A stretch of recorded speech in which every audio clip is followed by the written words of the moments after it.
Welcome to Chitra சமையல். இன்றைக்கி beetroot halwa செய்ய போகிறோம். அதுக்கு தேவையான பொருள் வந்து 1/2 கிலோ பீட்ரூட்டு துருவி எடுத்துக்கணும். 400 கிராம் சர்க்கரை. இந்த டம்ளரில் 2 டம்ளர் வந்து பால்,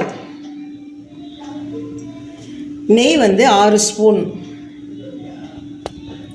முந்திரி 25 கிராம், திராட்சை காஞ்ச திராட்சை வந்து 25 கிராம், 5 ஏலக்காய். கேஸில் ஒரு வடைச்சட்டியை வைக்க, அதில் வந்து 1 2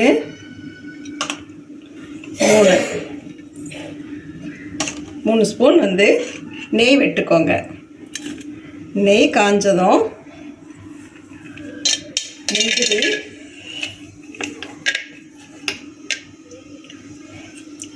திராட்சை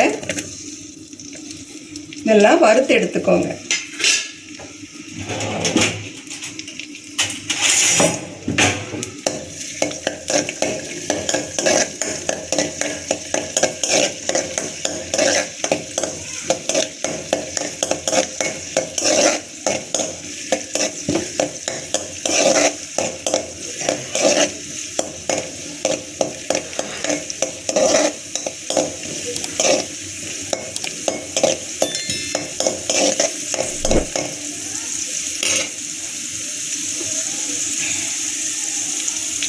திராட்சை நல்ல உண்டாக வர மாதிரியும், முந்திரி வந்து ரொம்ப செவக்காமல் மீடியமாக செவந்த மாதிரியும் வறுத்து எடுத்து ஒரு தட்டத்தில் வச்சுக்கோங்க.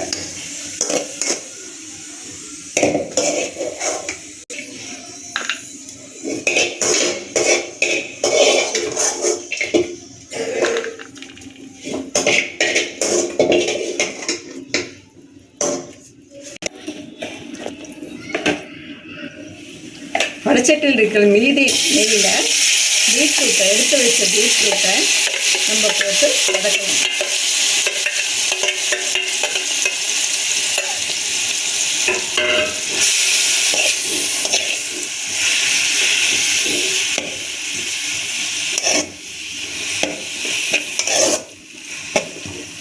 கொஞ்சம் வதக்கின அப்புறம்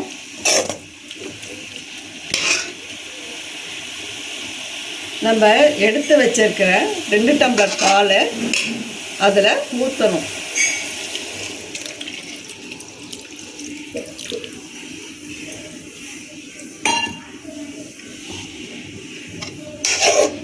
ஊற்றிட்டு கிளறி விடணும்.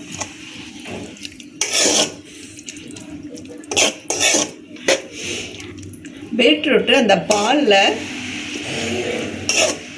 நல்லா வேக முடிய பார்த்துக்கணும்.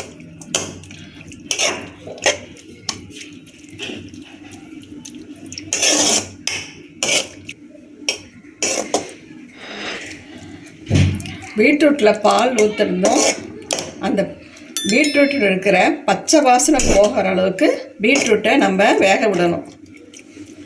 அப்போது தான் நம்ம சாப்பிடவும் நல்லா இருக்கும். அதனால் ஒரு 5 நிமிஷம் வேக விடுங்க.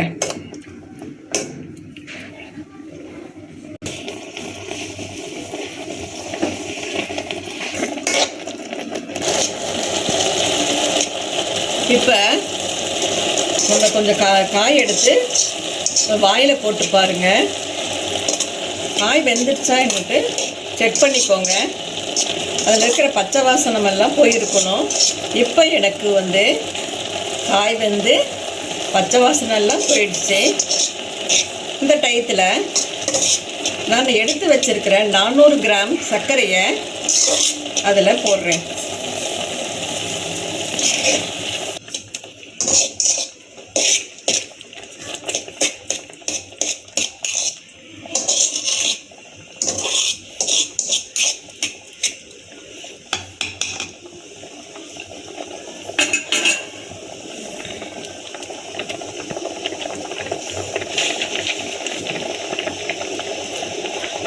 இப்போ சர்க்கரையோடு சேர்ந்து பீட்ரூட்டும் வெந்துட்டுருக்கு. இந்த டயத்தில் நம்ம எடுத்து வச்சிருக்க மீதி 3 ஸ்பூன் நெய்யை அதோடு சேர்த்து விடுங்க. அப்படி சேர்த்துட்டு கொஞ்சம் நல்லா கிளறி விடுங்க. இப்போ எல்லாம் சேர்ந்து ஒரு 10 நிமிஷம் நல்லா வெந்து பீட்ரூட்டு, சர்க்கரை, நெய் எல்லாமே சேர்ந்து வர முடிய கொஞ்சம் 5 நிமிஷம் வேக விடுங்க. கேஸை ஹை ஃப்ளேம்லேயே விடுங்க. குழந்தைங்க பீட்ரூட்டுன்னா வேண்டான்னு ஒதுக்கி வச்சிருவாங்க. நம்ம இந்த மாதிரி செஞ்சு கொடுத்தா ரொம்ப பிரியப்பட்டு அவங்க சாப்பிடுவாங்க. இன்னும் கொஞ்சம் செஞ்சு கொடுங்க அப்படி உங்களை கேட்பாங்க. குழந்தைங்க சாப்பிட்றத பார்த்து நீங்களும் சந்தோஷப்படுவீங்க. பெரியவங்களும் சாப்பிட்டாலும் ரொம்ப சந்தோஷப்பட்டு இன்னொரு முறை செஞ்சு கொடுங்கன்னு சொல்லுவாங்க. இப்போ கொஞ்சம் எடுத்து கையில் விட்டு பாருங்கள். இப்போ டேஸ்ட்டு சரியாக இருக்குது. இதில் பால் இன்னும் கொஞ்சம் வத்தர முடிக்கும். கேஸை ஹை ஃப்ளேமில் வச்சு கிண்டி விடுங்க.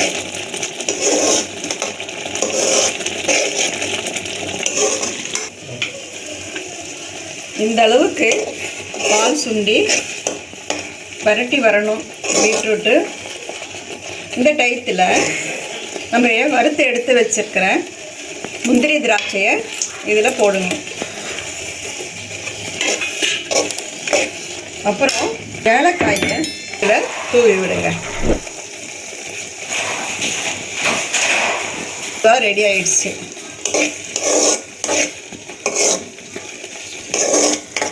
இது ரத்தம் ஊறத்திற்கு இது சாப்பிடலாம்.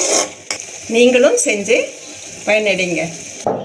இந்த வீடியோ உங்களுக்கு பிடிச்சிருந்தா சித்ரா சமையலுக்கு லைக் பண்ணுங்க, ஷேர் பண்ணுங்க, சப்ஸ்கிரைப் பண்ணுங்க. உங்களுடைய கருத்துக்களை கமெண்ட் செக்ஷன்ல பதிவு பண்ணுங்க. உணவே மருந்து.